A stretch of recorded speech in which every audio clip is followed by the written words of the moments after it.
few things a lot of people don't know about Art of the Spirits. I mean, one thing in 2019, I was running low on inventory, and it was just a rough year for me, financially.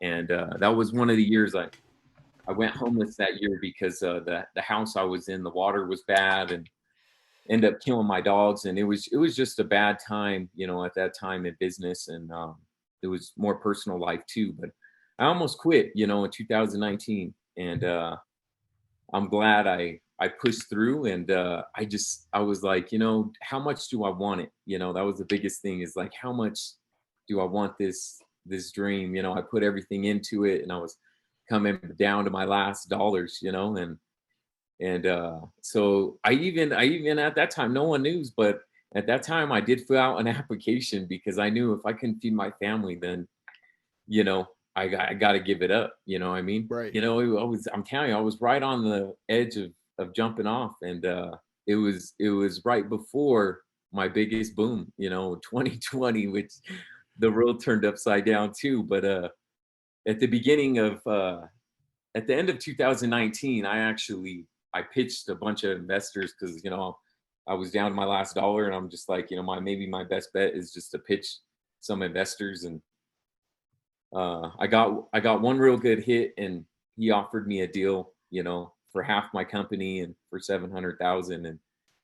And I was like, I always came back to the message of, like, don't do this for the money. Don't ever sell out for the money, because this is bigger than that. So I declined his offer, and I Damn, took a loan man. out Damn, to that's cool. yeah, I took That's a loan out. nothing but respect for you on that, Yeah. man. Keep your I company. appreciate it. Yeah, I pawned my bike. I took a loan out, and I released our first Bonnie and Clyde. This was a 3-year char 4 30-gallon bourbon. It was only 2 barrels I had, and I finished it in a 12-year Dictator rum barrel. And I didn't know how the hell it was going to come out. I was tasting my good friend Victor Matthews from Black Bear. He has that real, I talked about him before, he has that real rich history of like 100+ years of his family being distilling. But I just trusted his palate and asked him, hey, what do you think of this? And he goes, I don't know what prayers you've been praying, but this is one of the best whiskeys I ever tried. He goes, I'm putting this up there with like the quality of Pappy. And I'm like thinking in my mind, how the hell can I do something, heavy hitter? And so, this was the beginning of 2020, March, God, what was it? I can't think of the date, but mid-March, I had an event in Denver at a speakeasy. I sold it out for $125 a ticket. It got sold out in a day. And this was to release Bonnie and Clyde, the first ever one.